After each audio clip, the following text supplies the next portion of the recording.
আসসালামু আলাইকুম প্রিয় দর্শক, জানিয়ে দিব এখনকার আলোচিত সকল দেশীয় খবর। শুরুতেই জানিয়ে দেব সংবাদ শিরোনামগুলো।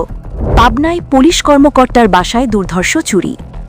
নির্বাচনে জিতলে জাতীয় সরকার গঠন করবে জামায়াত, বলছেন ড শফিকুর রহমান। হাসিনার ছেলে সজীব ওয়াজেদ জয়, ড ইউনুস কারচুপির ভোটের মাধ্যমে ইসলামপন্থীদের ক্ষমতায় আনার চেষ্টা করছেন, যা ভারতের জন্য হুমকি। তারিক রহমানকে বরণ করতে চট্টগ্রামের লাখো নেতাকর্মী আসবে এক্সট্রা বগি ও স্পেশাল ট্রেনে। প্রিয় দর্শক, এতক্ষণ দেখছিলেন সংবাদ শিরোনামগুলো, এখন জানাবো বিস্তারিত খবর।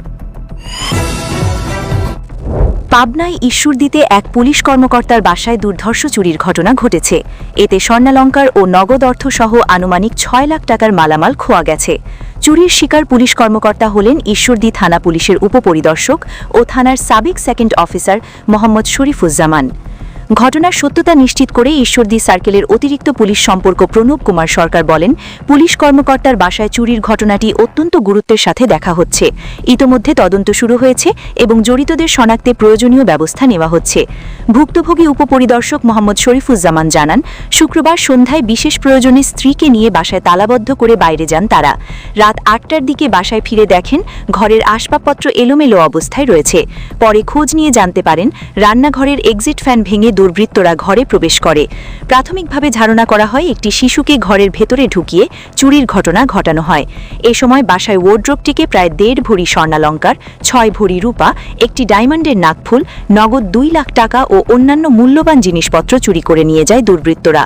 এতে প্রায় ৬ লাখ টাকা খোয়া গেছে বলে তিনি জানান। নির্বাচনে জিতলে জাতীয় সরকার গঠন করবে জামায়াত, বলছেন ড শফিকুর রহমান।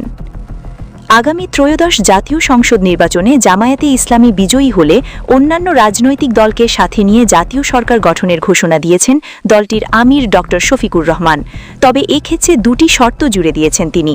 শর্ত দুটি হচ্ছে, যে কোনো ধরনের দুর্নীতিতে জড়ানো এবং রাষ্ট্র পরিচালনায় রাজনৈতিক হস্তক্ষেপ করা যাবে না।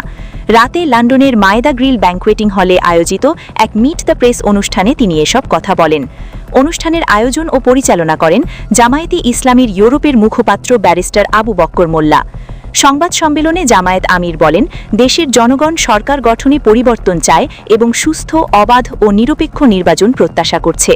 জনগণের মতামতের প্রতিফলন ঘটিয়ে একটি গ্রহণযোগ্য নির্বাচনী রাজনৈতিক স্থিতিশীলতা ও গণতন্ত্রকে এগিয়ে নিতে পারে বলে তিনি মন্তব্য করেন।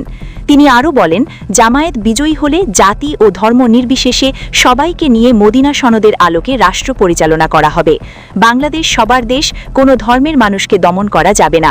সকল ধর্মের মানুষের অধিকার ও স্বাধীনতা নিশ্চিত করা হবে। এক প্রশ্নের জবাবে তিনি বলেন, ভারত বাংলাদেশের প্রতিবেশী ও বন্ধু রাষ্ট্র, তবে দেশটির কাছে আশ্রয় নেওয়া পলাতক ও শাস্তিপ্রাপ্ত আসামিদের বাংলাদেশে ফিরিয়ে দিতে হবে। প্রবাসী বাংলাদেশিদের ভোটাধিকার প্রসঙ্গে ড শফিকুর রহমান বলেন, এ বিষয়ে তিনি দীর্ঘদিন ধরে কাজ করে যাচ্ছেন। তিনি প্রবাসীদের পোস্টাল ভোটে নিবন্ধন করে পছন্দের প্রার্থীকে ভোট দেওয়ার আহ্বান জানান। পাশাপাশি নির্বাচনকালে প্রবাসীদের দেশে গিয়ে ভোট দেওয়ারও অনুরোধ করেন। তিনি আশা প্রকাশ করে বলেন, নির্বাচন যথাসময়ে অনুষ্ঠিত হবে এবং সেখানে ভালো ও যোগ্য মানুষ নির্বাচিত হবেন। দেশের গণতন্ত্র, আইনের শাসন ও দুর্নীতিমুক্ত সমাজ প্রতিষ্ঠিত হলে জুলাই বিপ্লব সার্থক হবে এবং যুব সমাজের আশা আকাঙ্ক্ষা বাস্তবায়ন ঘটবে। হাসিনার ছেলে সজীব ওয়াজেদ জয় ড ইউনুস কারচুপির ভোটের মাধ্যমে ইসলামপন্থীদের ক্ষমতায় আনার চেষ্টা করছেন, যা ভারতের জন্য হুমকি। আগামী ফেব্রুয়ারিতে বাংলাদেশের নির্বাচনের ঘোষণা এবং আওয়ামী লীগের নিষিদ্ধ করার বিষয়ে প্রথম মন্তব্যে ক্ষমতাচ্যুত প্রধানমন্ত্রী শেখ হাসিনার পুত্র ও উপদেষ্টা সজীব ওয়াজেদ জয় বলেন, ড মোহাম্মদ ইউনুসের নেতৃত্বে ঢাকার অন্তর্বর্তীকালীন সরকার একটি ইসলামী শাসন ব্যবস্থা প্রতিষ্ঠা করার চেষ্টা করছে।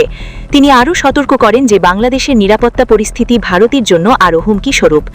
বাংলাদেশের নিরাপত্তা পরিস্থিতির অবনতি এবং ভারতীয় হাই কমিশনের জন্য হুমকি স্বরূপ চরমপন্থীদের কার্যকলাপের বিষয়ে ভারত যখন তীব্র উদ্বেগ জানাচ্ছে, ঠিক সেই সময় দ্য ইন্ডিয়ান এক্সপ্রেসের সাথে একটি ইমেইল সাক্ষাৎকারে এই মন্তব্য করেন ৫৪ বছর বয়সী সজীব ওয়াজেদ জয়।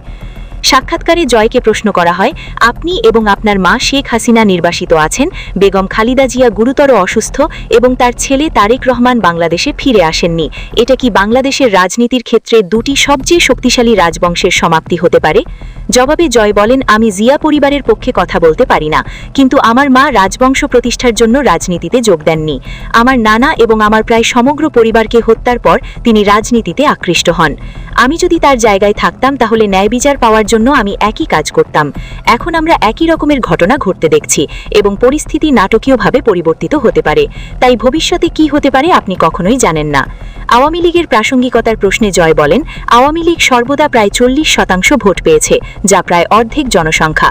আমাদের লক্ষ লক্ষ কর্মী আছে। আপনি একটি আদেশের মাধ্যমে অর্ধেক জনসংখ্যার সমর্থন মুছে ফেলতে পারবেন না। আওয়ামী লীগ কোথাও যাচ্ছে না এবং সর্বদা বাংলাদেশের একটি মেজর দল হয়ে থাকবে। আমাদের প্রতিবাদ অব্যাহত রয়েছে এবং তা আরও বাড়বে। আওয়ামী লীগ শীঘ্রই ফিরে আসবে। তারেক রহমানকে বরণ করতে চট্টগ্রামের লাখো নেতাকর্মী আসবে এক্সট্রা বগি ও স্পেশাল ট্রেনে। বিএনপির ভারপ্রাপ্ত চেয়ারম্যান তারেক রহমানকে বরণ করতে চট্টগ্রামের লাখো নেতাকর্মী ঢাকায় যাওয়ার প্রস্তুতি নিচ্ছেন।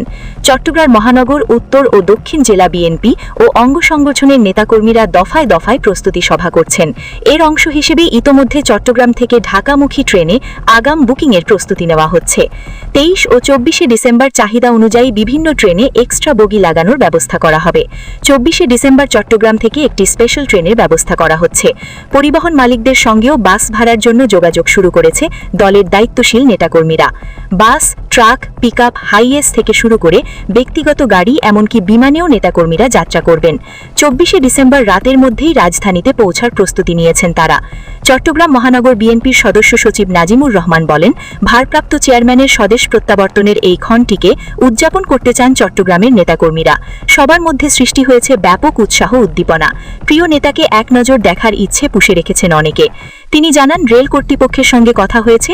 23 ও 24 ডিসেম্বর ঢাকামুখী বিভিন্ন ট্রেনে এক্সট্রা বগি লাগানো হবে। নগরী থেকে 10 থেকে 15 হাজার নেতাকর্মী ঢাকায় যাবেন। দক্ষিণ জেলা বিএনপির সদস্য সচিব লায়ন হেলাল উদ্দিন বলেন, প্রতিটি ইউনিট ও ওয়ার্ড থেকে নেতাকর্মীরা ঢাকায় যাওয়ার প্রস্তুতি নিচ্ছেন। আমরা বাস মালিকদের সঙ্গে কথা বলেছি। যে পরিমাণ চাহিদা সেই পরিমাণ বাস এই রুটে নেই।